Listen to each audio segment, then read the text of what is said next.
আসসালামু আলাইকুম। আচার প্রিয় মানুষদের জন্য টক ঝাল মিষ্টি লোভনীয় স্বাদের আমড়ার আচারের রেসিপি নিয়ে আবারও আপনাদের মাঝে হাজির হয়ে গেলাম। এখন যেহেতু আমড়ার সিজন চলছে, তাই সহজেই আপনারা এই মজাদার আচারটি বানিয়ে নিতে পারবেন। হাতের কাছে থাকা অল্প কিছু এবং সাধারণ কিছু উপাদান দিয়ে আমি আজকের এই মজাদার আচারটি বানিয়ে নিয়েছি। আপনারা অবশ্যই রেসিপিটা পুরো ফলো করে বাসায় একবার হলেও ট্রাই করবেন। আর এই আচারটি সাদা ভাত কিংবা খিচুড়ি অথবা এমনিতেও খেতে অনেক বেশি মজা লাগে। আশা করি আমার আজকের এই সহজ রেসিপিটা আপনাদের কাছে ভালো লাগবে। ভালো লাগলে অবশ্যই ভিডিওতে একটা লাইক দিয়ে চ্যানেলটিকে সাবস্ক্রাইব করে রাখবেন। তাহলে চলুন মূল রেসিপিটা দেখে আসি। আচারটি বানানোর জন্য আমি 1 কেজির মতো ফ্রেশ আমড়া নিয়েছি। আপনারা যতটুকু বানাতে চান সেই পরিমাণে আমড়ার পরিমাণটা বাড়িয়ে কিংবা কমিয়ে নিতে পারেন। এখন এই আমড়াগুলো থেকে আমি খোসাটা ছাড়িয়ে নিব। আর খোসাটা ছাড়িয়ে নেওয়ার সঙ্গে সঙ্গে আমি এই আমড়াগুলোকে ধুয়ে নেব, কারণ আমড়ার খোসাটা ছাড়ানোর পর আমড়ার গা থেকে এক ধরনের কষ বের হয়, যেটা অনেকটা পিচ্ছিল টাইপের। পরবর্তীতে আমড়াটা কাটতে গেলে যাতে অসুবিধা না হয়, এজন্য সঙ্গে সঙ্গে আমড়াটা ভালো করে ধুয়ে নিতে হবে। দেখতেই পাচ্ছেন আমি আমড়াগুলোকে একসাথে খুব ভালো করে ধুয়ে নিচ্ছি। আর এই প্রত্যেকটা আমড়াকে আমি এখন টিস্যু দিয়ে একটু মুছে নিব, যাতে এর গায়ে কোনো ধরনের পানি না থাকে। আপনারা যে কোনো পরিষ্কার কাপড় দিয়ে আমড়াগুলোকে মুছে নিতে পারেন। আমি টিস্যু দিয়ে প্রত্যেকটি আমড়াকে খুব ভালো করে মুছে নিচ্ছি। এভাবে প্রতিটি আমড়া খুব ভালো করে মুছে নিতে হবে, যাতে আমড়ার গায়ে কোনো পানি না থাকে। আমি প্রত্যেকটি আমড়া ভালো করে মুছে নিয়েছি। আর মুছে নেওয়ার পর আমড়াগুলোকে আমি এরকম লম্বা করে কেটে নিয়েছি বটির সাহায্যে। আপনারা ছুরি দিয়েও এভাবে ফালি ফালি করে আমড়াগুলোকে কেটে নিতে পারেন। এখন এই কেটে রাখা আমড়াগুলোকে একটা বাটির মধ্যে নিয়ে আমি দিয়ে দিচ্ছি 1 চা চামচ লবণ, আর দিয়ে দিচ্ছি 1 চা চামচ পরিমাণ লাল মরিচের গুঁড়া। এবার আমড়াগুলোর সাথে লবণ এবং মরিচের গুঁড়াটা খুব ভালো করে মিশিয়ে নিচ্ছি। আপনারা যে কোনো চামচ দিয়ে অথবা আমার মতো করে এভাবে মিশিয়ে নিতে পারেন। একটা সাইডে আমড়াগুলোকে রেখে দিলাম। এখন একটা বাটির মধ্যে আমি নিয়ে নিচ্ছি 8 থেকে 10 কোয়া রসুন, দিয়ে দিচ্ছি 1 চা চামচ আস্ত ধনিয়া, দিয়ে দিচ্ছি 1 চা চামচ 5 ফোড়ন আস্ত নিয়েছি, দিয়ে দিচ্ছি 1 চা চামচ আস্ত সরিষা, আর দিয়ে দিচ্ছি 3টা শুকনা মরিচ। ঝালটা আপনারা পছন্দ মতো দিয়ে নেবেন। এখন সামান্য একটু পানি দিয়ে এই মশলাগুলো আমি একটু ব্লেন্ড করে নিব। আপনারা চাইলে পাটায়ও বেটে নিতে পারেন। আমি ব্লেন্ডারে ব্লেন্ড করে নিয়েছি মশলাগুলোকে। দেখতেই পাচ্ছেন আমড়ার আচারের জন্য আমাদের মশলাটা কিন্তু একদম রেডি। মশলাটা একটা সাইডে রেখে দিয়েছি।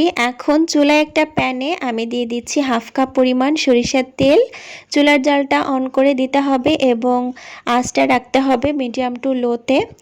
তেলটা যখন কিছুটা গরম হয়ে যাবে, সেই পর্যায়ে আমি কিছু আস্ত মশলা এখানে দিয়ে নিচ্ছি। আমি একটা রসুনের অর্ধেকটা ছুলে নিয়েছি এবং আস্তই রেখেছি রসুনের কোয়াগুলোকে। 2টা শুকনা মরিচ, 2টা মুখ ফাটানো এলাচ, 2 টুকরা দারচিনি, আর আমি একটা তেজপাতার অর্ধেক করে নিয়েছি মাঝখান থেকে কেটে। সেই মশলাগুলো পুরোটাই আমি সরিষার তেলের মধ্যে দিয়ে দিলাম। এখন একটা চামচের সাহায্যে মশলাগুলোকে খুব ভালো করে একটু তেলের সঙ্গে ভেজে নিতে হবে, যতক্ষণ না পর্যন্ত মশলাগুলো থেকে খুব সুন্দর একটা ঘ্রাণ আসছে। মশলাগুলো কিছুক্ষণ ভেজে নেওয়ার পর যে মশলাটা আমি বেটে রেখেছিলাম, সেই মশলাটা এই তেলের মধ্যে দিয়ে দিলাম এবং সঙ্গে সঙ্গে নেড়ে দিতে হবে, যাতে কড়াইয়ের সাথে মশলাটা লেগে না যায় অথবা পুড়ে না যায়। এই পর্যায়ে চুলার জালটা রাখতে হবে একদম লোতে, না হলে এই মশলাগুলো পুড়ে যেতে পারে, আর মশলা পুড়ে গেলে কিন্তু আচার ভালো লাগবে না। আমি 1/2 চা চামচ হলুদ দিয়ে দিচ্ছি, যাতে আচারে খুব সুন্দর একটা কালার আসে। আবারও আমি মশলাগুলো তেলের সঙ্গে খুব ভালো করে 2 থেকে 3 মিনিট ভেজে নিচ্ছি। বাটা মশলাটা যখন এরকম ভাজা ভাজা হয়ে যাবে, সেই পর্যায়ে মেখে রাখা আমড়ার টুকরোগুলোকে তেলের মধ্যে দিয়ে দিচ্ছি। এখন এগুলাকে তেলের সঙ্গে খুব ভালো করে 5 থেকে 6 মিনিট ভেজে নিতে হবে। চুলার জালটা অবশ্যই মিডিয়াম টু লোতে রাখবেন, না হলে মশলাগুলো পুড়ে যেতে পারে। আর অনবরত নাড়তে থাকতে হবে আমড়াগুলোকে, যাতে পুরোপুরি মশলাটা আমড়ার টুকরোগুলোর সাথে মিশে যায়। 5 থেকে 6 মিনিট আমড়াগুলোকে ভেজে নেওয়ার পর এখন আমি দিয়ে দিচ্ছি 1/3 কাপ পরিমাণ তেঁতুলের কাঁদ। আমরা যেহেতু খুব বেশি একটা টক জাতীয় ফল না, তাই আচারে টক স্বাদটা আনতে হলে অবশ্যই এখানে তেঁতুলের কাঁদটা ব্যবহার করতে হবে। আমি হালকা গরম পানিতে এক মুঠো তেঁতুল ভিজিয়ে রেখেছিলাম এবং পরবর্তীতে সেটা চটকে কাঠটা বের করে নিয়েছি। আমি এখানে আরও দিয়ে দিয়েছি 1/3 কাপ পরিমাণ চিনি এবং দিয়ে দিয়েছি 1/2 কাপ পরিমাণ পানি। মিষ্টিটা আপনাদের পছন্দ অনুযায়ী বাড়িয়ে কমিয়ে নিতে পারেন। আর পানিটা দিয়েছি যাতে আমড়াটা খুব ভালো মতো সেদ্ধ হয়ে যেতে পারে। সমস্ত মশলাগুলো একসাথে খুব ভালো করে মিশিয়ে নেওয়ার পর এটাকে ঢাকনা দিয়ে ঢেকে মিডিয়াম টু লোতে রেখে যতক্ষণ না পর্যন্ত পানিটা শুকিয়ে আমড়ার থেকে তেল বের হয়ে আসছে সে পর্যন্ত জাল করে নিতে হবে।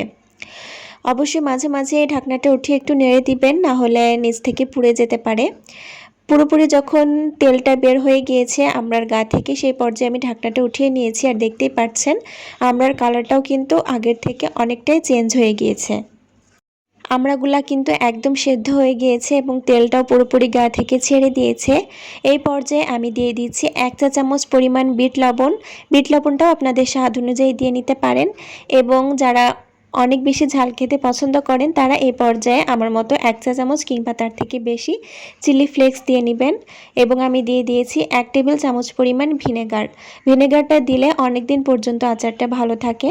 সব কিছু দেওয়ার পর আবারও খুব ভালো করে মিশিয়ে নিচ্ছি। যখন পুরোপুরি আমড়ার গা থেকে তেলটা আলাদা হয়ে যাবে সেই পর্যায়ে আমড়ার এই আচারটার জালটা বন্ধ করে দিতে হবে। আমড়ার আচারটা আমার একদম রেডি হয়ে গিয়েছে। আমি চুলার জালটা বন্ধ করে এটাকে নামিয়ে নিচ্ছি।